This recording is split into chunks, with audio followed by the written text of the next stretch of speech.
Just getting a few things set up. Okay, that's fixed up.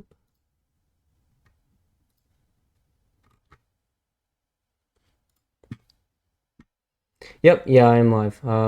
Also, if Discord has a cap of 50 members for the visual stream, so if you can't make it in there, the trading floor has a link to the Twitch stream. This will also be recorded. I'll get this all uploaded to my YouTube tonight. It's been a busy last few days, so we'll get it started.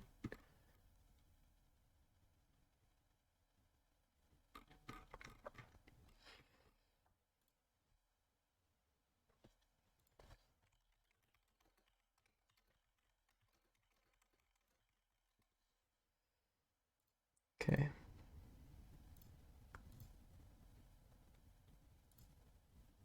Also, if you guys have any questions, please post them now. I will not physically be able to answer all of the questions, but I'll try my best. Yep, of course. Atlas has done me so many favors and has honestly changed my life. So the least I could do is give back to the community. How you make money? Well, hopefully this session will help you. Remember, everything taught in tonight's session will be applicable to all vessels of trading. What I mean by that is that I applied everything from small caps, and I applied strictly to options, right? My style of trading is momentum based. I love to day trade. I range from scalping to longer hold day trades. I'll average hold time is anywhere from, you know, 5 minutes to an hour and a half, right? Really depending upon the trend. The chart will always tell you what you need to do with the trade, right? It'll tell you if you need to stop out or if you need to hold on for a bit longer because the integrity of the current trend has not been broken, right? Yes, I will touch on VIX tonight. Sure, Danny's asking. He's tried to use it in conjunction with ETFs or large caps, but it seems like as soon as I see VIX move, the ETFs have already moved. So VIX and the ETFs, right, they move in tandem, right? It is the opposite of SPX options, right? It is the volatility index for SPY practically.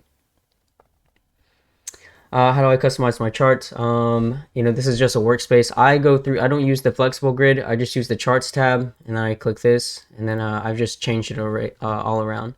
I use 9 and 20 EMA. I use VWAP, this purple line. This orange line is the 200 EMA. The only one that stays constant through all the time frames is VWAP, okay?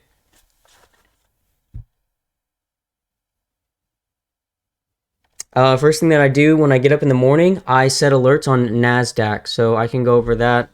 I'll get out some questions before we start the live session, just so that everyone can get kind of shuffled in to the stream, right?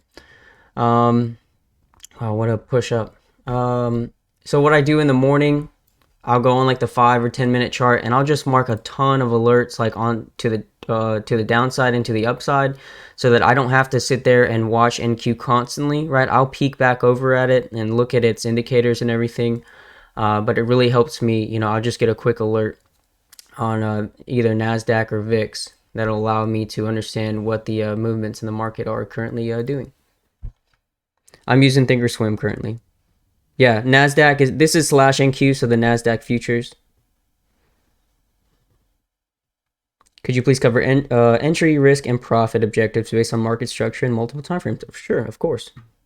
I do use it, right? Like on this chart right here, Rob Miami, right? I do have the 50 EMA here, but I only really use it on NASDAQ. Now I trust NASDAQ and ES and VIX's, indicators much more than I trust like QQQs or SPYs for the time being. A lot of times I'll take trades off of NASDAQ's 5-minute indicators over QQQs, right, at that given time, just because the integrity of the 9 and the 20 for NASDAQ is much more important than those on QQQ.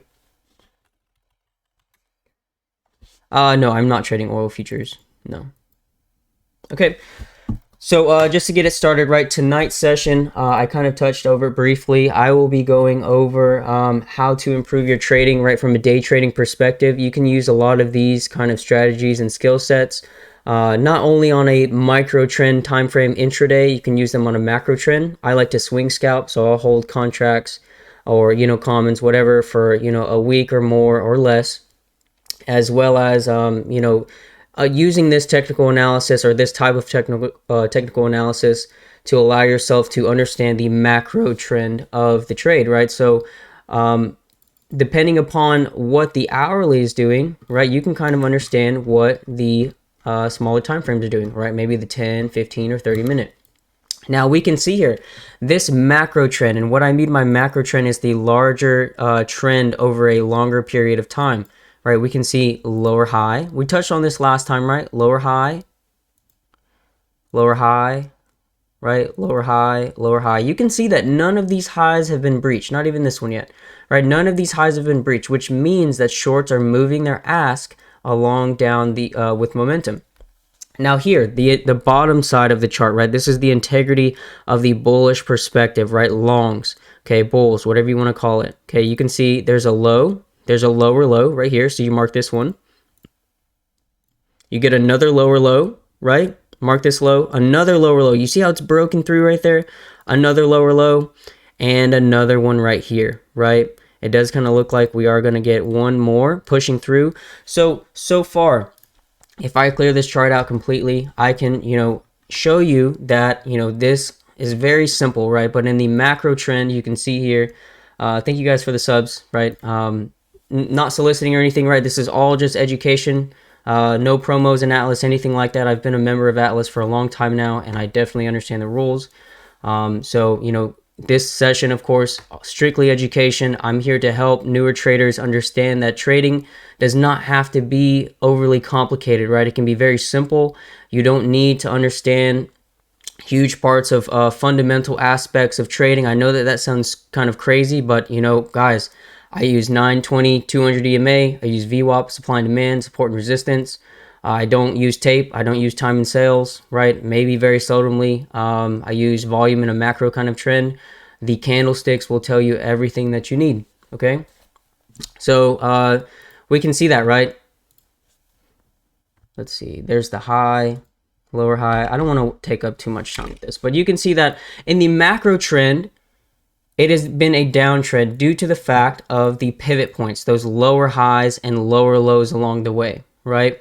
Lower highs and lower lows. So, but in the micro trend, the intraday trends, you could have bullish pushes, right? Why do you have bullish pushes in the micro trend? Due to the fact that in the macro trend, the larger picture trend, right? So we can even go here, even the 4 hour is perfect, right? When this shoves down, right? So when this shoves down, right, and this breaks through, you create a lower low. This is shoving down. You create this. When you get this target broken, for a lot of shorts that take a short here, okay, they're shorting, they're shorting here, right, all the way down, on the way down. When they get that support level broken, that means that buyers, right, buyers in this demand zone here have stopped out. Once those buyers stop out, then that is the liquidity that sellers look for, because they want to then begin locking in profit and covering. Okay, that's when you get these pushes up. Okay, this is not all bulls pushing this up. These are shorts covering along the way, pushing this up higher. But we can see in the macro trend, it is in a downtrend. But in the micro trend on this day, you can see on the 4 hour, you get a big green push up, another big green push up, and another one on the intraday. Okay, so don't be confused with the macro trend, right? You're like, oh, this is just going down, right? But then on the intraday, it could push up. Okay, a lot of times when traders are overly bullish or overly bearish before the open, it typically does the opposite, right? And we saw that today, or not today, but a few days ago. I think this was FOMC, the minutes day. When it's shoving down and everyone thinks it's just going to knife off the open, that's a good shove. But, around FOMC minutes time, or that when they release, it pushes up. Okay. Let's see here. So I will also cover over, right, how I scan for tickers to trade, right? So I trade large cap options, mid caps every now and then, but the biggest thing for me is trading things with liquidity, things that I can get in and out of very quickly, and that have great range with volatility, right? I recommend learning how to chart QQQ, SPY, maybe some of the holdings, okay? I trade QQQ. There's no particular reason. Hey, Zico, what's up, brother? Hope all is well. I trade QQQ for no particular reason, right? I don't think that it's better than SPY, none of that. I just learned on it, right? That's just what I traded. And I like to look at also if I'm trading QQQ or SPY, you need to have a watch list of the primary holdings in that index. So right here, a lot of these I've kind of added. I know Qualcomm's not a major one, or like I put Uber in here. These are just some things that I like to watch. But for QQQ, right? We have like Nvidia, right? AMD. You have right here Amazon, Tesla, Google, right? Moderna. A bunch of different things that you should all be aware of, especially inside of the index, right? You can also see and use this to your advantage that, hey, if things are moving up or moving kind of sideways and you see one of these tickers or one of the holdings rather weak or red, you can use that to your advantage to understand that, hey, you know, we are trending up on this day, but maybe Microsoft has been bleeding out, right? Or PayPal has been bleeding out. And we've seen that plenty of times and use that to our advantage. You know, look at PayPal, right? PayPal's been a bleeder the last few days, okay? Compared to, you know, like we said on QQQ, you get little pops up here or there, right? Big spike up, end of the day, right there at 115. You know, you look at PayPal at 115, right? Not even 115, 130. This is actually where it starts to die. So going through things that I like to look for when I am finding new tickers to trade, right? I really enjoy trading Nvidia, but the way that I found Nvidia was going through, obviously it was one of the holdings. I go through on the 10-minute and I look at my 9 and 20 EMA, right? The 10-minute EMAs are much less riskier entries and entries that I take a lot more size on, right? I respect these entries much more because you know, I'm not taking something that's too aggressive.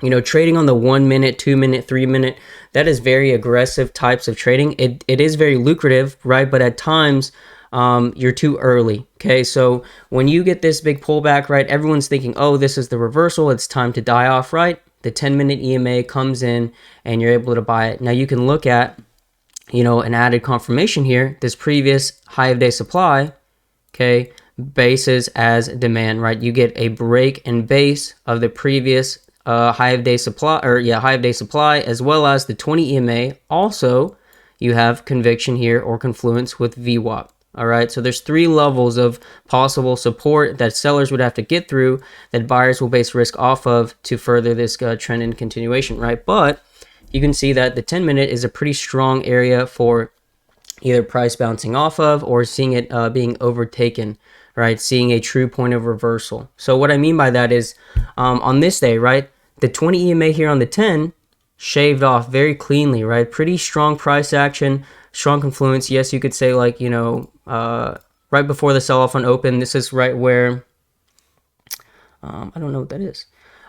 This is right where the supply or those sellers started to sell, right? And when it comes back, they defend their position. But on the 10-minute EMAs, you can see that, yes, you know, yes, I know from a supply and demand perspective, you have demand being respected, but you get where the EMAs begin to tighten, right? And they actually cross. Right here when the 9 crosses over the 20, okay, 20 EMA on the 10-minute chart, that is the strong point of reversal, right? These sellers now have lost a perspective of confirmation or risk or support, right? Because in the downside, this is what they're basing off for their support, okay? Let's see. So my next note I have here. I like trading index options, right? So, I mean, on QQQ, some people say that they're a little bit choppy, but I really enjoy trading them because when they do trend, or, you know, just the respect of the, you know, the NASDAQ futures or anything like that, it gives me a sense of strong, you know, basis of the market, right? A clear understanding of that day intraday. So the reason why I enjoy trading index options and why I recommend them to newer traders, right? A lot of people don't agree with this, but I trade the closest expiry options every single day. You know, whether or not you want to trade that, I feel like for newer traders, it is better to trade the further expiry out, maybe 1 or 2 more expiries out. But I'm always here. You guys will see on the live streams, anything like that. I'm always trading the closest expiry.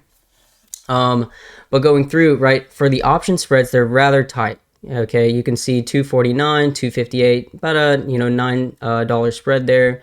You know, right here, $10 spread, $4 spread, $11 spread, right?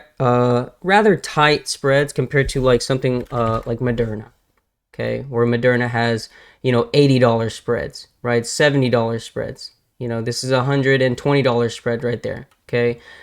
While you can capitalize upon that by bidding in and stuff, it's better from a day trading perspective to trade things with tight spreads, okay, large volume, and strong delta and theta, right? So, well, not strong theta, but stronger delta, okay? Typically for me, for delta, I am trading, let me pull this up. I like to trade, see, these are not all going to be represented correctly, but delta right here. I enjoy trading delta that's above 0.35, okay? I will trade down to 0.3, but then I kind of see it not following the underlying as much, and myself not getting paid, right? Expecting more out of a move compared to these closer being in the money, right? I like to trade 1 to 3 out of the money, these contracts here, because you're going to gather delta much more quickly than, maybe further out of the money. A lot of traders like to do that because they feel like they're cheaper, right? But cheaper contracts does not always equate to higher quality or less risk trades, right? You might actually be putting yourself in a worse position rather than trading something that is a little bit more expensive, but it's more expensive for a reason, right? It's worth more due to that delta. Let's see. So right on the index options, we covered that they have a tight spread, they have large volume and volatility, they have a good range, and it respects technicals very well. A lot of you guys will experience in small caps, right? The reason why I made a big switch from trading small caps to large caps, right, was the constant hunt, constantly putting out watch lists, understanding what sector was being rotated, who was, pushing this ticker over another, right? Low float, chasing a lot of that, right? It was a lot of headaches. And, from my perspective, I am a technical trader, right? Price action trader, bottom line. And, going through all of that, I felt like I was wasting a lot of my time, putting together watch lists, understanding, you could put together, 1 or 2 hours of work into a watch list and none of those tickers even hit, right? Because something else, some other kind of news in small cap land, right, hits, or some other sector or whatever, right? Just lack of volume, right? I enjoy trading QQQ, NVIDIA, AMD, a lot of the holdings within QQQ, due to the fact that either way, from trading to the upside or the downside, right, there will be a sense of urgency. There will be a sense of volatility. There will always be a sense of interest. Okay, so for myself, trading this, even on kind of choppier range days, it is the same kind of price action that everyone's yearning for from small caps from the COVID kind of market time, right? Where everything was up 100, 200, 300%. You can get a lot of those trades, not even solely on 0 DTEs, but maybe even 2 or 3 DTEs. And, I'm always going to follow where the money is going, right? My time was being wasted trading small caps, and not to say that it is being wasted now, but, I find myself finding a lot more opportunity and being able to, trade to the best of my ability, understanding the movements of, large cap options or just indexes in general. Yeah, and the random knife, right? No halts, right? No offerings. Maybe a bad news kind of article here or there, right? But much less kind of problems being put onto you that don't really affect the chart or should have affected the chart, I shall say. So going through, right, I create a watch list of, okay, I went over that, the holdings, and then kind of wanted to touch over, okay, right, identifying a stop loss before entering a trade. Okay, let me find this. Okay, perfect. This is actually fine. All right, so normally traders, they always feel like getting in the first entries off of open or just getting in before anyone else is the way to trade, right? And although it may pay for you in the or down the road or every now and then as an anomaly, right? I always need something to base a level off of or base risk off of. So we have multiple instances here of how to base risk off of or how to identify risk, right? So right off the open, you have a resistance, right? That's the high of the day. And then where it bounces, now you have a support. Okay, now this is where the tricky part comes into, because, right, I'll probably mention this later on in the video, right? But guys, take a note of this, okay? The reality of trading is that you can do everything in your power. You can do everything correctly, okay? But you can still lose money, right? The trade can still go against you. That is the market, right? That is the, once you understand that the market is based off of probability and not off of what should happen, or just because this happened last time, it needs to happen again, right? That is where you will start to begin your progression as a trader. So, also, hard work does not equate to success in trading. You can put out thousands and thousands of hours of charting, review, reading books, all of this, and still not be a profitable trader. Okay, so, going through with this, a lot of traders, right, they love to chase alerts or find someone that they feel like they can be profitable by following, right?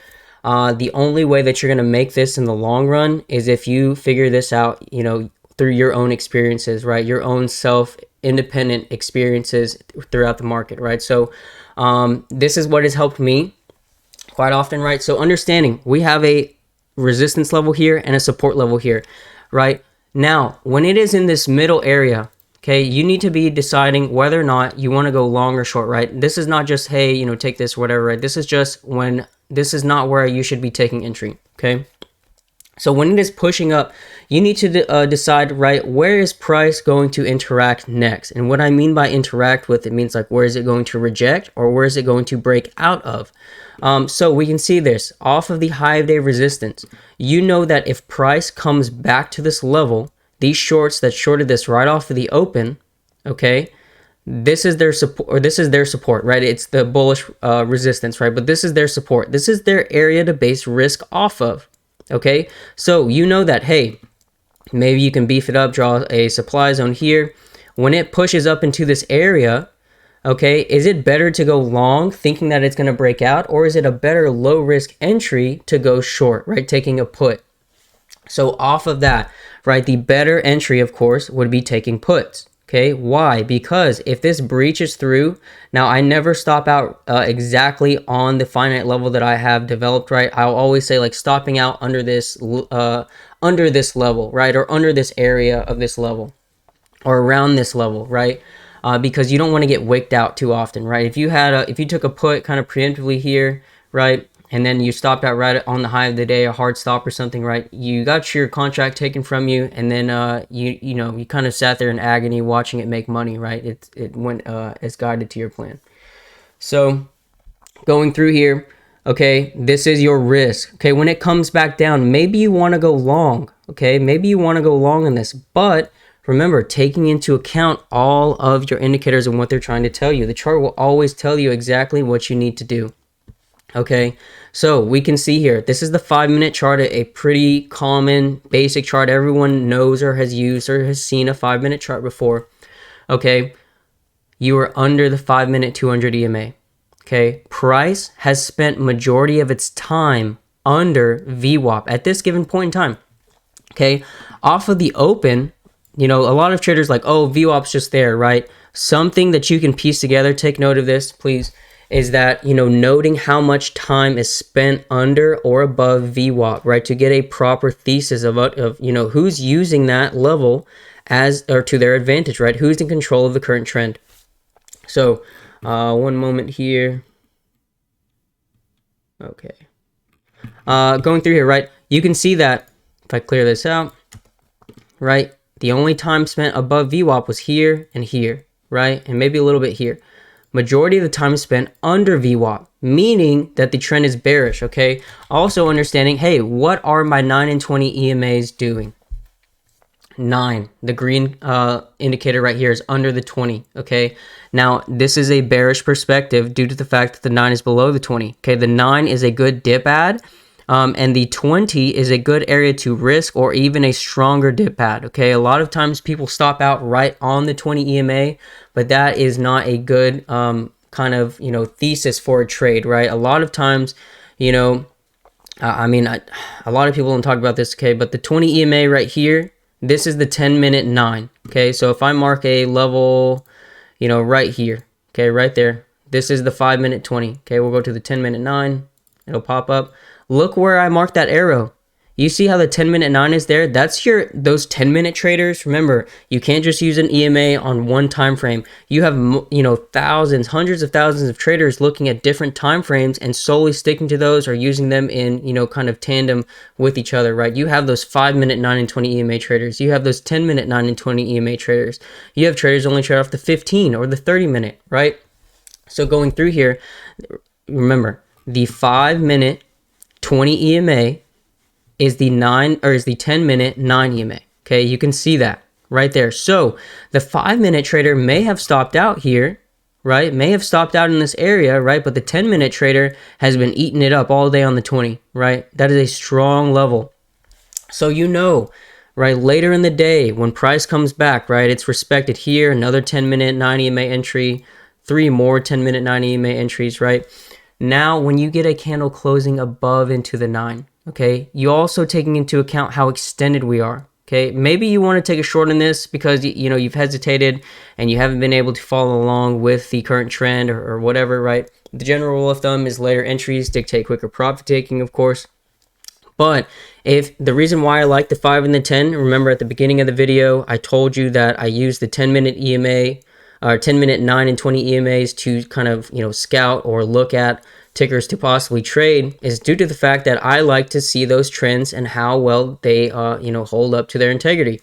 So if I know that the 9 and the 20 has been maintained all day, okay, and I'm sitting here at 1 o'clock, it's been maintained all day, I know that the next time that it pushes up, it needs to respect it. 1 or 2, those shorts are going to begin to cover, right? They don't want to rob the same bank multiple times.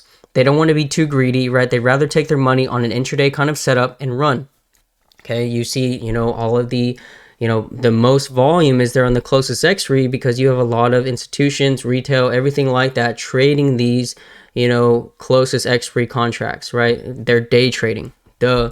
So going through here, when you see the first candle close above the 9, okay, you see the second candle close above the 9, the integrity of this 9 and 20 EMA setup to the bearish perspective, to the downside, is being negated, right? These sellers are beginning to cover.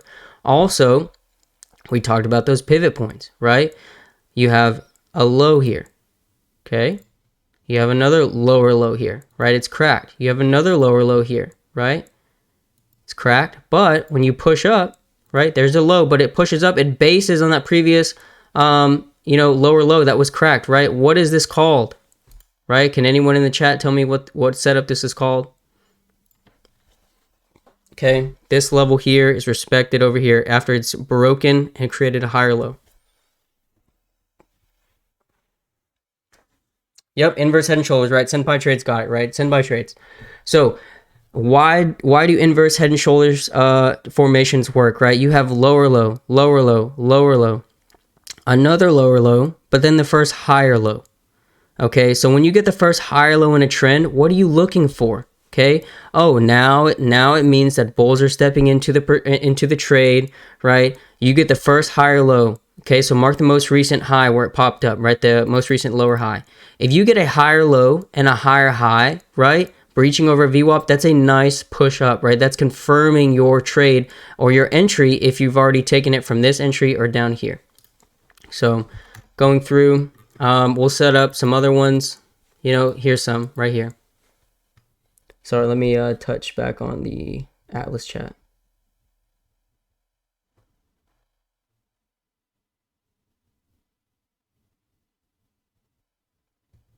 I mean, that's completely fine, Gamster, right? Everyone has their own perspective or their own style of trading. Sure, further expiry contracts, right? This is my thesis or my theory with the market, right? I'm a day trader, right? Depending upon if you're a swinger, right? If you want to swing, that's fine, right? But what day trader is going to hold for 2 weeks out or even trade the 2 weeks out expiry, right? It would have to be insane momentum or volume, okay? But my thing or theory with the market is that it's all about time exposure, right? I was talking with Pat from Scalp Team, or Momo Team, excuse me, right? And he was asking me the same thing. He was like, is it just me, or does 2 or 3 weeks out seem riskier versus 3 to 7 days out because of the difference in volume and liquidity, right? And I said, honestly, I only trade the closest expiry. I know this sounds crazy, but less time in the market, the less I expose myself, okay? I am only here in the market to take money, to take profit and leave. Okay, I don't need to sit here, you know, and kind of babysit or, you know, take care of a position. It's completely fine if you have the correct technicals or the thesis behind it. But if you're a day trader, right, you're either trading, you don't have to trade the closest expiry, you're probably trading 1 or 2 expiries out. It doesn't really matter, right? Depending upon what you're really wanting to trade. You know, all of this information that I'm saying here now, you either take it or you don't, right? It doesn't really matter. So you can sit there and try to prove your point, this or that. I trade it every single day and we make a ton of money on it, right? I think if you guys want to go over a trade, we can surely go over a few trades, right? I think here on NVIDIA, let me pull this up. All right, this was off of, 1 second.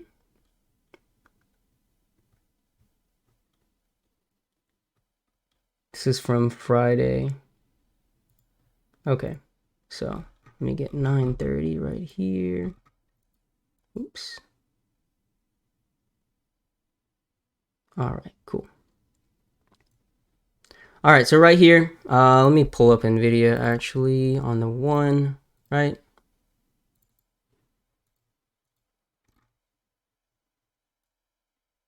Right here, right? I was scalping 347 calls on the Qs, right? I cut the calls. As soon as I cut the calls, right, we take NVIDIA 245p for a scalp, right? This not showing the timestamp. 1 second. Let me see here. 1 second. I'll show the timestamp. No problem. All right, right here.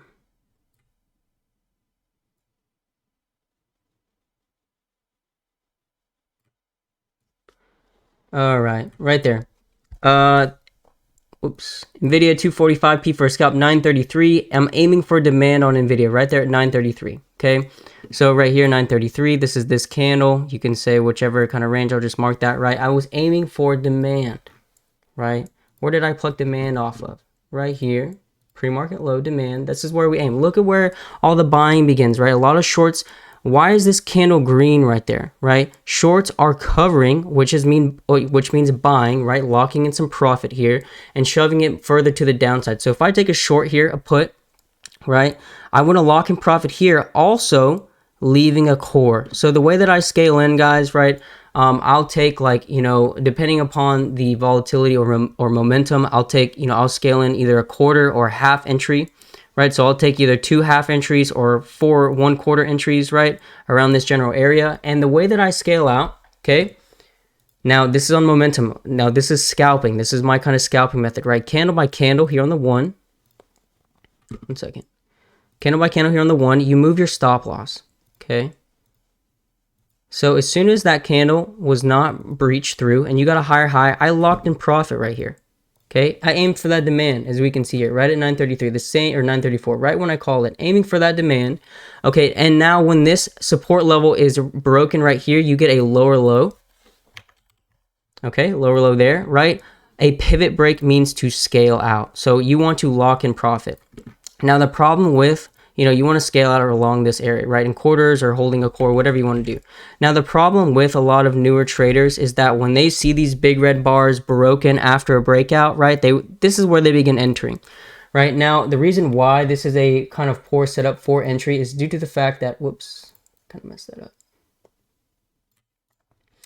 Is due to the fact that they are being the liquidity for those traders. Okay, so for these traders who have the luxury of that earlier entry. So we can see of, you know, off the bat, the first problem that I see here, you know, you can even go on the 3 minute, but even on the 1, right? Look how far extended these entries are from the EMA. Remember, we talked about this in the last session. The further extended we are from the EMAs, right? You can see here, this is a very dangerous kind of entry, right? Why is that? Because you're not buying on a pullback. Okay, remember the general rule of thumb was to go long on downticks near reversals and go short on uptick reversals, right? This is going short on a downtick reversal, right? If you took these entries down there, right? And you can see that we are very far extended from this 9 EMA or the 20 or VWAP. You know, at some point in time, it is a fact that price action, those candles will come back and touch those indicators at some point in time, right? They have to touch at some point in time. They have to meet. So if you know that you're buying this is a much more aggressive entry, right? The anomaly being that it does work out. The consistent thing is that it does not work out. You need to start taking entries on a pullback, right? Taking things at a discount and not buying at a retail price. Okay. How far under or over or under a level do I put my stops? A lot of times I will identify my stop loss by looking at the options contract and looking where those buyers or sellers are interacting or trading that contract in regards or respect to those Greeks. Yep. Let's see here. Also, I keep getting questions about this kind of hidden demand zone. I don't understand why it's so difficult for a lot of people to understand this, right? Or hidden supply. It's supply and demand, right? It doesn't matter. But it was from this day. We'll pull it back up. I touched on this last time, right? This is from Lunar Aces. Okay, he posted this, looks like earlier in January, right? But it's the same kind of concepts that I use. Maybe had I not used the word hidden, people wouldn't have gotten so upset, right? Maybe it offended them. I don't know. But going through here, right, a hidden supply zone, right? 2-hour time frame, 4-hour time frame, right? These are just zones that you're not going to be able to see on a larger time frame. Okay, so you can go here, right? I have identified that this is the most recent supply zone. Okay, right there.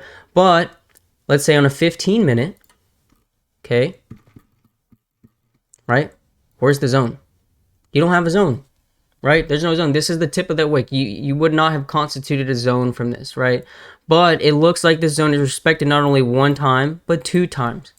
Okay, so on your smaller time frame, right, I trade intraday price action, smaller time frame setups all of the time, right? You can see here, prime short entry once again, and prime short entry, right? One of my favorite trades is taking a trade from zone to zone, right? So I don't really understand the confusion around this kind of setup, right? Once again, maybe it was the, offensive word of hidden. I don't know. Maybe they don't understand that word. Maybe it's not in their vocabulary, but you can clearly see this is available here, larger time frame. You can even go in the 15, like I said, right? It's hidden, okay, right? Do you guys understand that? So, going through, I will cover over. One second, we've gone over stop losses. I always aim for low risk entries, right? Supply and demand. Why does supply and demand work? This kind of thesis or theory carries over into all aspects of trading, right? Being that when you take an entry, say in demand, right, you want to get as close to that support risk level right there, right, 350.7, or in this demand zone, right, as close as possible, because you're buying these at a discount, right? You're not going long up here, very far away from the demand, right? You want to be able to buy, soak up contracts or shares.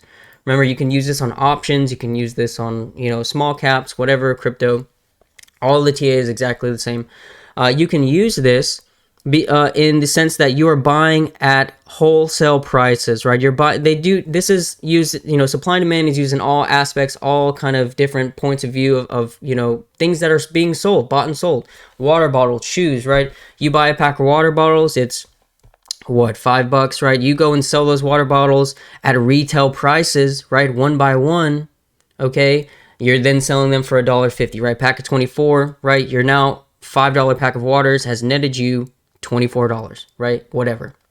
So you're wanting to buy your contracts at a cheaper, right, as low risk possible entry and offload them at retail prices, right? Anything after. So let's say that I took this demand entry here and it approaches or reaches into the supply zone, right? I will lock in a lot in. Maybe I scale out 3/4, right? Because that's what's consistent with my trading. I lock in 3/4. The rest I will ride. Okay, remember we talked about using the 5 and 10 minute EMAs. 1 second.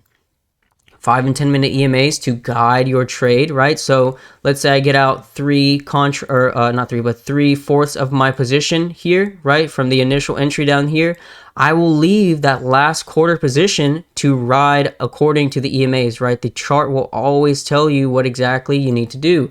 Do you need to get out at this point in time, or do you need to just hold because the integrity of the EMAs or the current trend has not been broken? So you can see here the 5 minute, 9 and 20 EMAs holding through. They are not closed beneath or under until right at the end of the day. So these contracts all day on the basis or based off of the 5-minute EMAs, guys, did not tell you to sell until right at the end of the day. Okay, so a lot of you guys who are taking entries from demand and getting out right there, right? Or getting out all right there, not leaving a portion of your position to ride, you guys are not really using your capital to the best of your ability.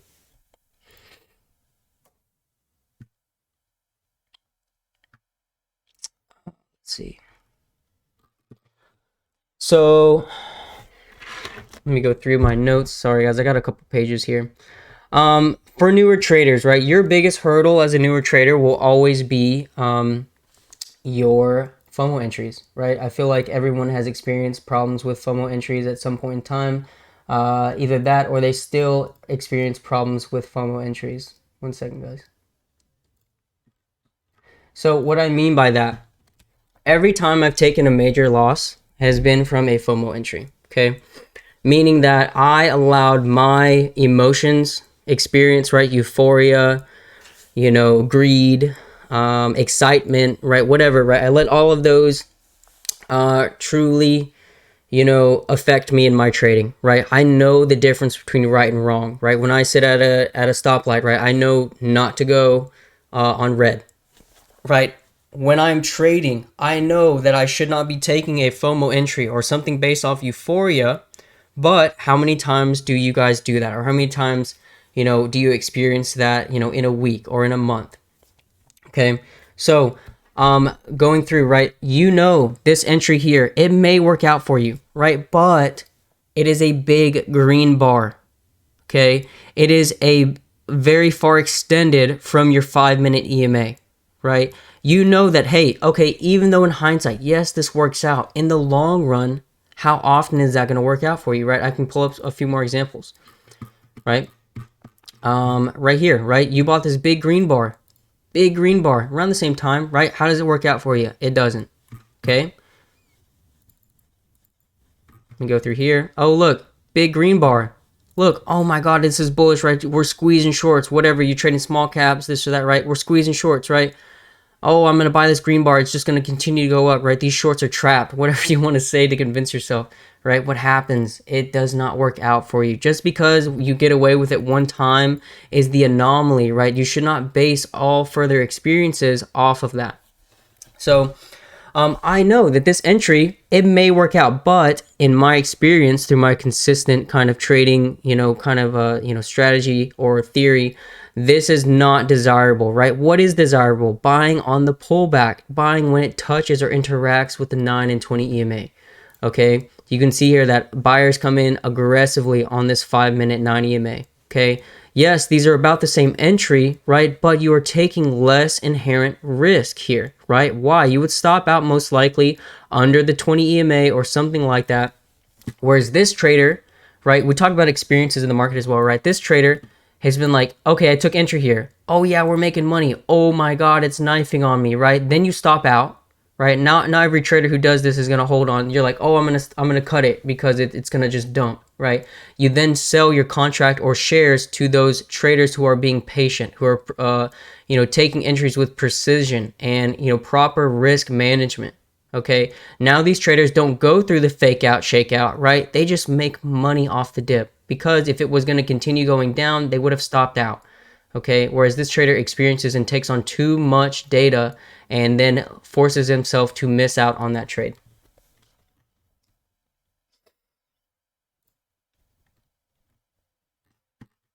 One second.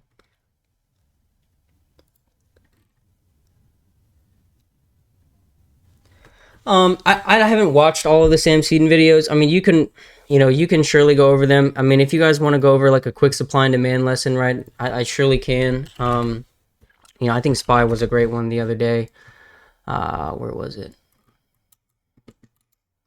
Well, it's the same day, right? But you can go here on the 5-minute. You can say, hey, this is your high of day supply, right? Large upper wick dictates a supply zone. Okay, large bottoming wicks and a series of them dictate a demand zone. Okay, you can just draw it however you want. You can extend it all the way down, right? Whatever.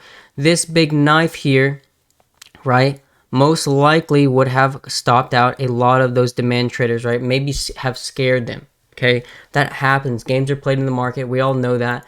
Okay, but how do you protect yourself from that? Okay, maybe you take an entry there, you're riding it up, right, whatever, right? Your stop loss is probably like the base of this wick. We'll take out the demand zone. It's probably the base of this wick, right? So you probably would have stopped out down there, right? But you can see tweezer bottom, that's a prime reversal signal. I've talked about this plenty of times. I hope that you guys are able to incorporate this into your own type of trading, right? But I use the 84% rule. A lot of times, no matter how experienced you are in the market, you will get wicked out at some point in time. There's no way or any possibility that you will become a perfect trader, right? You will always have little tricks or wish you had done this or, executed this differently. This has helped me out plenty of times from taking just a quick tag and watching price action move in my favor compared to actually capitalizing on my thesis the first time. So this is the 84% rule, okay? So going through here, right, this was your initial entry. You stop out down here. So you take a tag, right? You take a loss, okay? But when it comes back to your entry, this is where you take it, okay?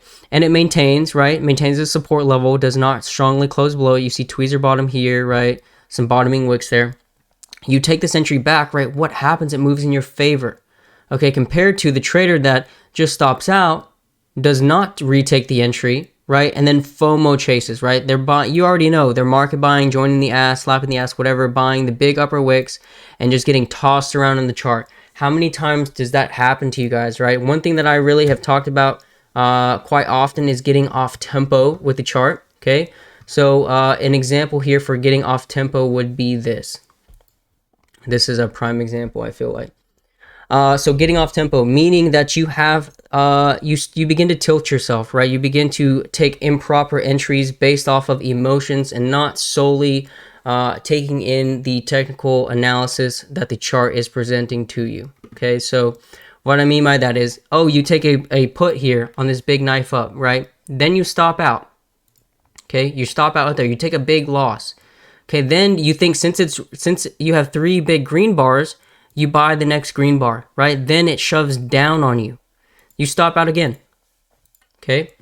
Big green bar, you go long again, right? Then it shoves down on you. You stop out again. You guys see what I'm talking about, right? You're getting off tempo.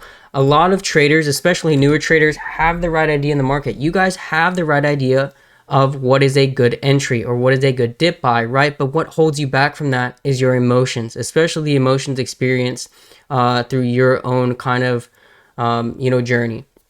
So, right, remember that trader who went long up here, right? That was a prime short entry. Remember that trader who went short down there? Okay, this was a prime long entry. Okay, you guys have the right idea for entries, but possibly not the right emotions, right? Or the proper thesis going through. A lot of times, right, through a psychological kind of, perspective, humans like to follow the crowd, right? If I gave you an option, pick a number 1, 2 to 3, you would pick 2. Most of the time, most people, I wouldn't say all of you, most of you will pick 2. Oreo, I'm not going to answer your question. Most of you are going to pick 2, right? You're going to be in the middle because why? Why is that? It puts you in the perspective of, being safe, being neutral. Okay, so when you see this, when you see big red candles going down, you're like, oh, this is a confirmation. This is a surety. This is going to sell off the rest of the day. Maybe it does. And, your thesis, to buy a put, it's to go down, right? And it does go down.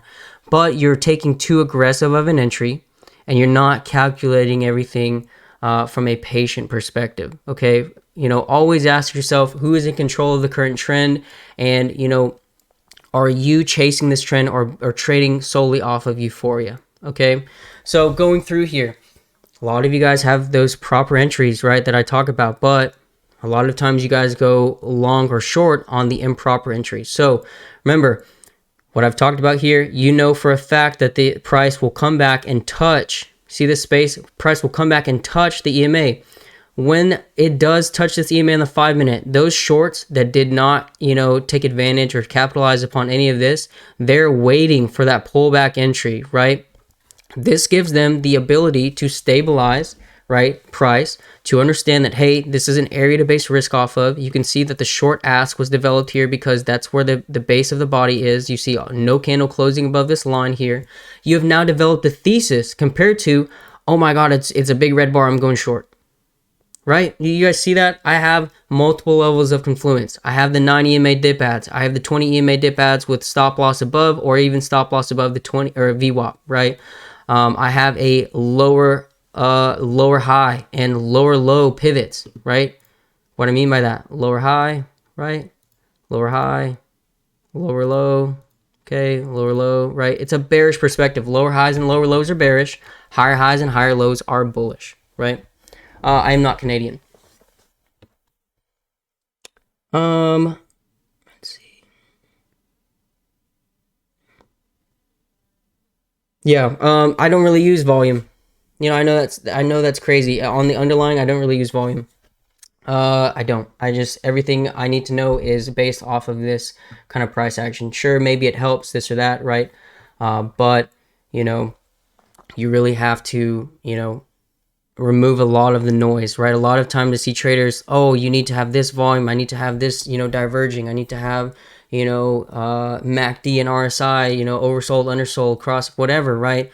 Then when it comes time to take entry, you're not taking the entry, right? You're hesitating on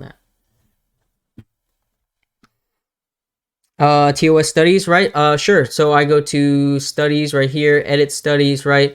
Everything I'm using, guys, this is all stock in thinkorswim. No magic indicators, no bullshit, right? This is all simple stuff, right? Basic volume study, okay? 200 EMA, moving average exponential, 20 EMA, 9 EMA, and VWAP. That's it, okay? That's it. That's all you need. It's a wrap. Yep, there you go. Bad motherfucker, right? You can see hidden supply 1040 to 1010. There you go, right? You guys, you know, once we start to really respect each other and, you know, begin to understand that we have a lot more in common, then that's when we can start learning from each other, right? I teach this, use this all of the time, and we capitalize it all of the time. A lot of you guys are like, oh, I don't have an entry there, this or that, right? You didn't dig deep enough, okay? How am I able to go through, right, and have days, you know, 1 second, right? 23% on the account days, right? These people are making money, right? Off of things that we've taught, right? Look at the in action here, right? 348p here, 1245. Look at this right there, 1245, right? Doji method, first candle closes below, shoves to the downside, right?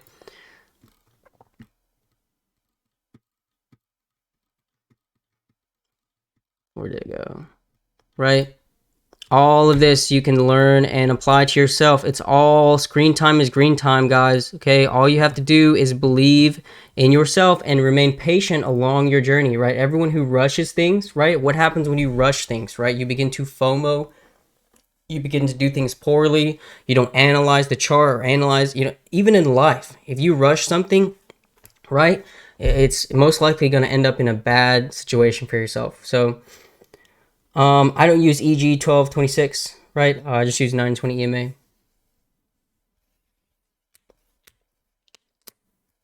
Rob says, last time you said the expiration is what keeps newbies away from options, but that it was not as complicated. So not the expiration, but the input, right? The order input. So, you know, like if I go here to take a trade, like on a, you know, for a, you know, small cap or something, right?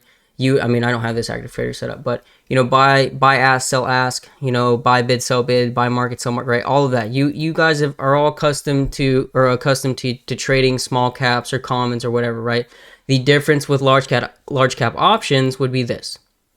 So let's say that I have my underlying chart here, right? But look at my cells. I have 1, and 2, and this is 3. Okay, so when I go to trade, right here, let's say that I want to trade the 432 puts. Okay, so I pull up the options book. Okay, options chain, whatever you want to call it. I don't use dark pool prints. This is also another thing, guys. I do not use any news service. I don't use order flow. I don't use, you know, what else do people use, right? I don't know, right? It's all gonna tell you what it's gonna do on the chart, right? I'm not a big watch list trader. You see a lot of people pushing like inside bars or this watch list, right, whatever, right? I trade the same handful of tickers every single day, and all of those opportunities that other people have been digging for on watch lists or that, right? Those are all going to be presented on the same handful of tickers that you trade on the chart, right? Every single day you have the opportunity and options to make 10, 50, 75, 100%, right? So, let's see. So going through here, one second.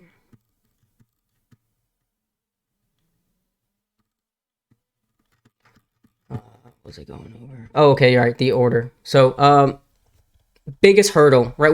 I've already said that. One of the biggest hurdles for newer traders, especially small cap traders, is the order entry, right? Coming into a trade. So let's say, for example, I want to trade, let's say at this point in time, you get a double top look, right? You have this resistance, you have the 200 EMA on the 5-minute, you also have a supply zone here, right? So you have a strong thesis to take a short. So right there on SPY, let's say that, you're just looking at this level. This is 437, right? You can see 436 is achievable and 435 is also achievable. You do not have to take your out of the money contract and take it in the money, right? Hitting that price point to be profitable. You will make money along the way, gathering delta on your premium, okay? So going through, like, let's say that, we're right here. Let's say we want to trade 435 puts. Okay, so I would go to trade and I would go to all products and I would go to the options chain, right? Make sure you're watching the correct one. This is on SPY. I said the 435 puts, we would have right clicked them. Okay, send to and send it to your desired sell, right? So send it to 3. Okay, so I send it to 3 right there. You wanted to take a put here. What time is that? 3 o'clock. 3 o'clock, right? Oh, hold on. About 3 o'clock here. Okay, so right there you can see with the underlying, right, it does follow this. Let me go on the one right here. It follows this rather closely, okay, but this is going to be different, right? A little different. It's not going to solely follow the underlying to a T, and that's because of the Greeks, right? You're dealing with theta, delta, gamma, vega, right? All of that stuff in different points in time. But it is important, right? I have a great kind of example. 1 second. Let me see if I can pull this up here.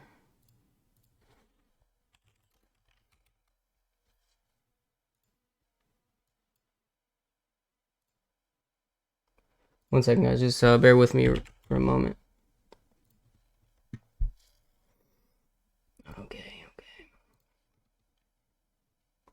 Okay, so great point right here. This is from an example. One of my good friends, Jake Pitts, from Blackville Brads, right?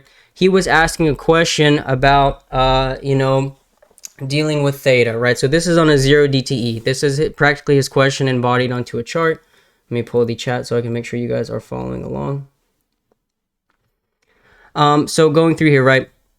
He was mentioning taking an entry on these 398 calls, right? This is a while ago, obviously, because right here, see, from December.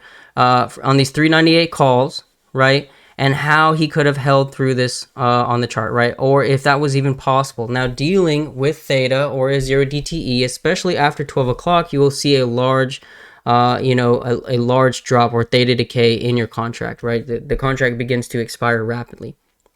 So the integrity of the contract is not going to hold up as much. So right here, I've marked, this is that green arrow, same time frame here on the options contract chart. Remember, this is the original entry. Now dealing with theta, okay, when it pulls back here, this is a higher low on the underlying, right? This is QQQ, right? A higher low. It maintains. It's not even close to the original point of entry.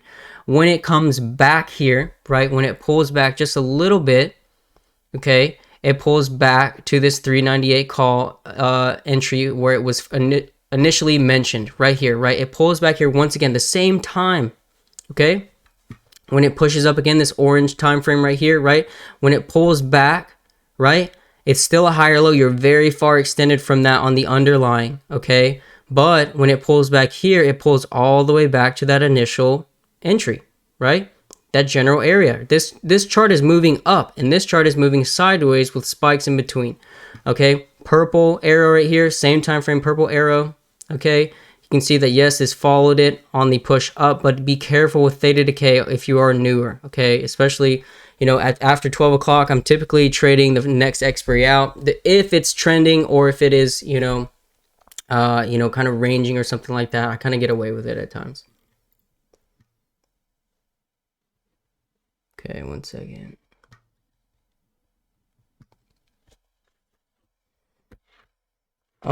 Also, let's see, I have a note here.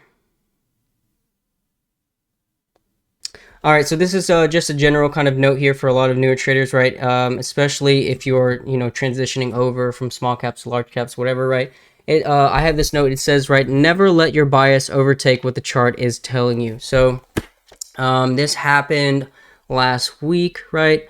A trader that I was talking to was experiencing kind of, I would say, let's see,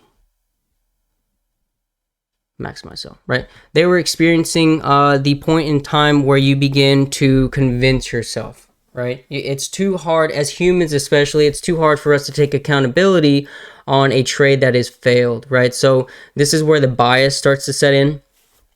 So pushing up here, let's see. So when it is pushing up here, right?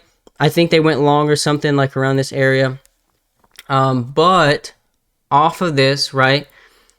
My kind of thesis for a trade is that if it doesn't work out as the plan in a kind of quicker time frame, depending upon if there's a support, like if we're ranging or consolidating or something.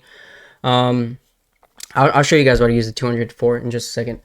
But you know, especially if it's consolidating or ranging, I have a strong sense of supply and demand. This is different, right? But in this scenario, okay, if you took the VWAP breakout right there and it didn't use the EMAs as resistance, or they didn't cross over or use VWAP as support, then that is your point in time to get out, right?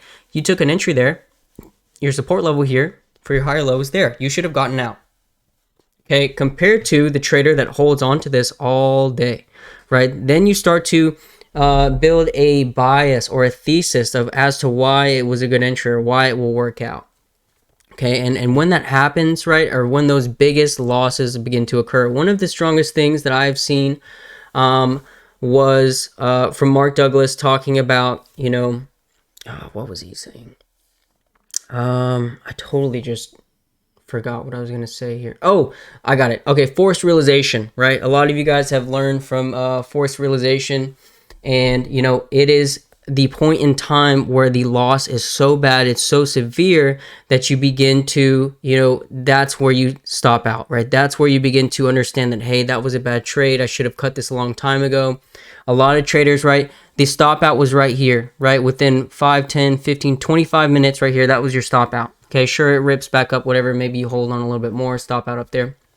But 25 minutes compared to the trader that convinces himself, hey, you know, NVIDIA right off of earnings, right? This is a strong ticker, right? People want, you know, chips are not going anywhere. We actually need more, right? They're whatever, blah, blah, blah. They begin to start looking at it from a fundamental, you know, point of view rather than, you know, taking it from a technical trade, right? Everything that you need on the intraday chart, even macro, you know, for a larger time frame swing chart, you know, it's the chart's going to tell you everything. Maybe you get a news slip in here or there where it affects price action drastically, but, you know, the chart, especially for earlier accumulation, it's going to tell you, right? It's all going to be presented to you right then and there. So this right here, forced realization, where you should have kept your stop loss or taken your stop, you then bleed out, right? You're taking a lower low, then another lower low, and then at the end of the day, another lower low. Now dealing with theta as well, that theta is going to decay, right? You're also getting,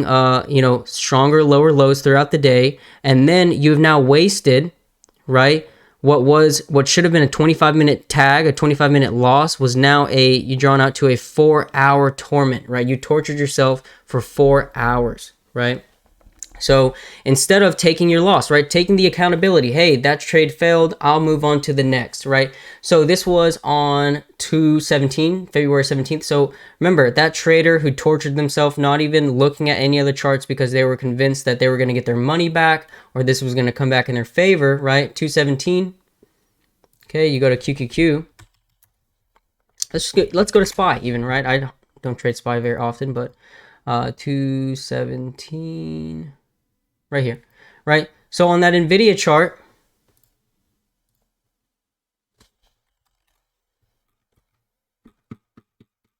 $217, right? That NVIDIA chart moving slowly sideways to the downside, right? But right here, where you should have gotten your tag, 1140, right?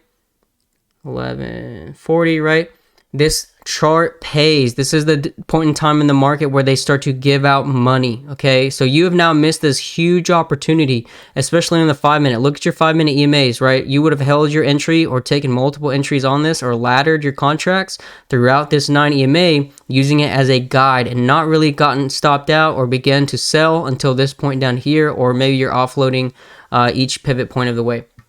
But this trader has now lost all of that, right? That is called opportunity cost. That trader has now, tortured himself for hours, missed the money making point of the day, and is sitting there with a big loss and, a big hole in their account, dealing with forced realization, right?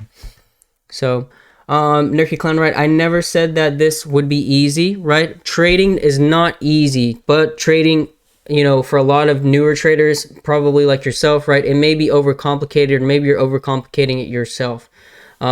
Trading can be simple, right? Meaning that as time progresses, as your experience, progresses and you learn more, it may be simple, much more simple for you to gauge price action or to understand, certain entries and why they're validated. I will go over why I use the 200 EMA, sure. So I use it on multiple time frames, just like anything else. Okay, we'll go here on SPY. I use it on the 5, the 10, right, 15 at times. It really is. I'm looking at what time frame is best being respected. Okay, so let's go to like the 15. I was using on the 15 the other day. All right, so we can see here that here the 15-minute 200 EMA acts as what here, guys? Acts as what? This is a stronger, more aggressive, right? But entry, but right, acts as what here, right? Resistance. When it is broken and based upon, it acts as support. Now, this is not, remember, you have to look at it on multiple time frames, but you can see very clearly here, right? We can go back here on the 10 even, look at a, much more recent kind of time frame as well.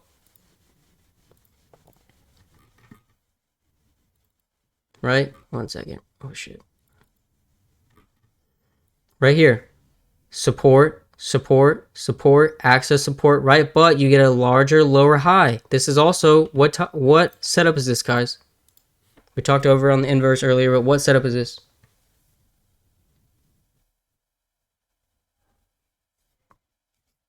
Anyone tell me what setup this is?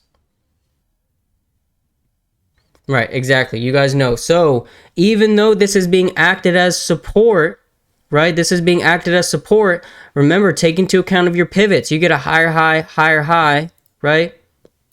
Now you've gotten one attempt and 2 attempts of 2 lower highs, right? Now you get another one off the open. This big push up, if it was going to truly be bullish, you would have breached past and created a higher high. You didn't. You got a lower high. Pushes up again here, lower high, right? Take into account your pivot points, guys. Trading is not complicated, right? But traders tend to make it complicated. So, let's see. Going through here. So, touching back on that, never letting your bias overtake what the chart is telling you, right? How should you analyze a chart, right? What do you need for truly confirmation? And it is, identifying and understanding your micro and macro pivots, right? We went over that at the very beginning. Also understanding where and how much time is spent above or under VWAP, okay? Like this day, this was a slam dunk day. These are days where the market makers or whatever, the market's just passing out money, right? You play puts all day, you short every pop. Yeah, thanks, Gentler. You short every pop, right? But how many of you guys, if you traded this, right, on Nvidia or the Qs or whatever, right, SPY, how many of you guys were going long every little pivot up, right, every push up? But take into account what the chart is telling you. Where is, the 9 and the 20, and what is it doing? 9 is below the 20 and has not had any chance or any kind of, process of crossing over. Nothing is tightening. You're also, how much time is spent under VWAP? The amount of time spent above VWAP was very small, especially earlier on. That's all of the time spent above VWAP. Most of the time throughout this day, time is spent under VWAP. Okay, so you have, and you're under the 200. You have multiple levels of confluence here. Under VWAP, under the 200, 9 and 20 EMA on the 10 minute is bearish, right? You will not, PJ said this the other day, and it was a great quote. He said, right, I did not start 8 months ago. I've been trading for 3 years. There's a lot of misinformation going around. I mean, I'll live trade probably sometime next week, and, the beginning of the month, next month. You guys will be more than welcome to watch the streams here on Twitch, then, and watch me trade my process. You can gather your own kind of theory and, opinion. That is completely fine, right? It's kind of, discouraging understanding that, I've put in so much, work and time, especially with Atlas, with other discords, with other people, right? A lot of you guys have learned, and, we've learned from each other, and, there's just blatant kind of disrespect overall, where, a lot of us have a lot more in common than we actually, put out. A lot of people just like to argue just to argue, right? Maybe they're mad at themselves, or I don't know.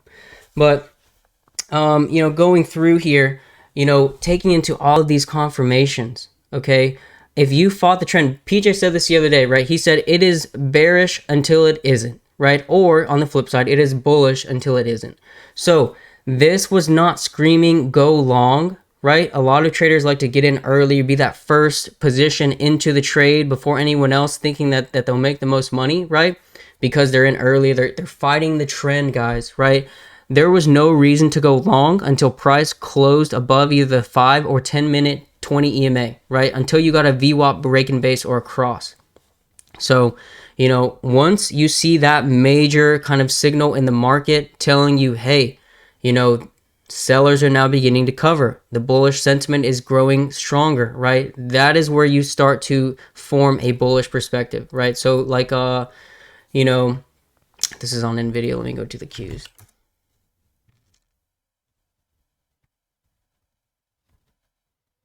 Yeah, I don't understand either, right? There's just a lot of, I don't know, they're just like angry at themselves, honestly.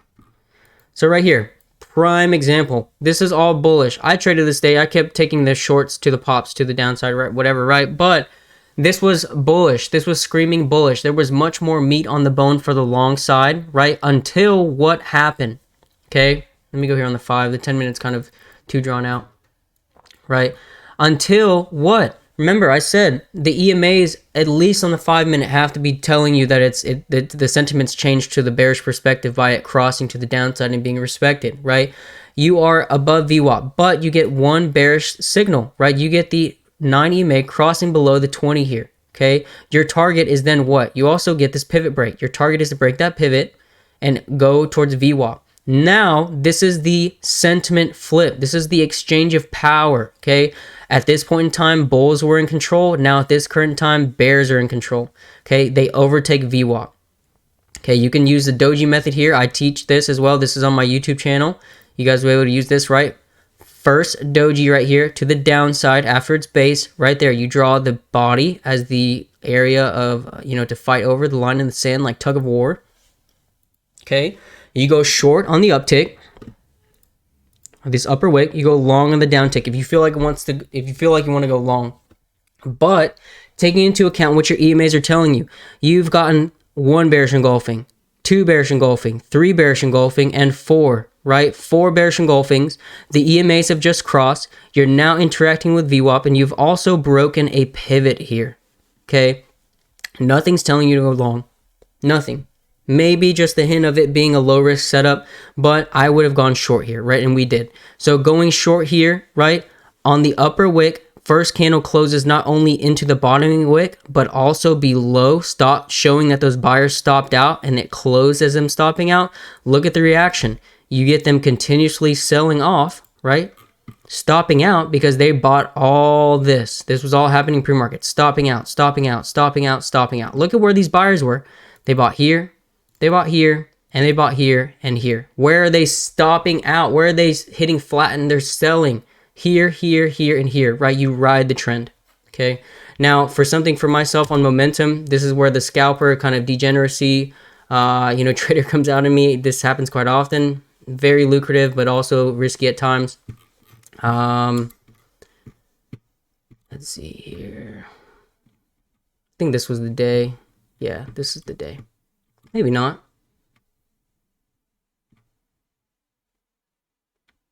Where's it at? Yeah, this is the day right here. I don't know. Maybe it was. Maybe it's not. But right here, you can see that the 1 minute EMAs, they're kind of choppy there. But a lot of times what I'll do, I'll get an entry here. 1 minute, 9 EMA pullback, right? After you break the pivot. Okay, you see that. Lower highs, lower low just formed, right? You take the 9 EMA on the 1 minute pullback. What I'll do then, guys, I'll switch over to the 3 minute and use the 3 minute EMAs to hold myself into the trend. Okay? 3 minute 9, that was a nice entry. It holds all day. You don't stop out until that 20 EMA tells you that it's ready to reverse, right? What do? You get your pivot, right? Move your stop. Pivot again, move your stop. Pivot again, move your stop loss, right? If you're trading one contract, move your stop loss, you're still in the trade. Move it again, still in the trade. Move it down further, still in the trade, right? Move it down again, still in the trade, right? You hold on. A lot of you guys, you hold on to your losers and you cut your winners rather quickly, right? Why do you do that? Because you can't believe that you've taken a winning trade and the losing trade you hold and hope for, right? Until you hit that point of forced realization like I've talked about.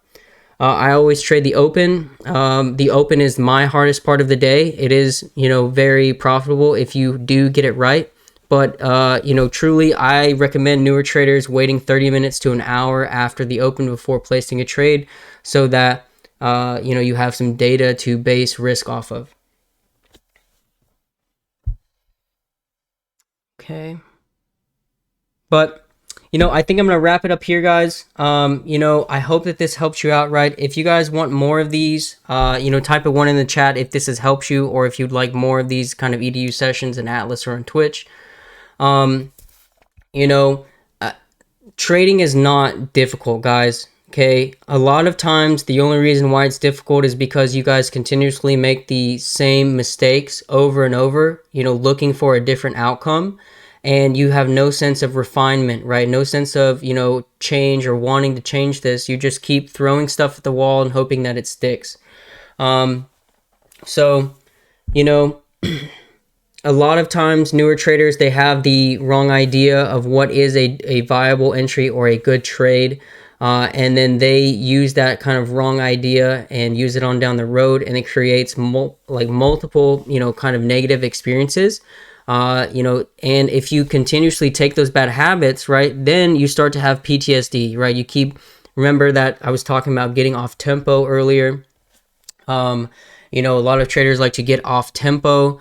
And, because of that, they feel like that's the way to trade. Really, if you're getting off tempo, you're not taking time to, truly put together a proper thesis or take a trade with patience.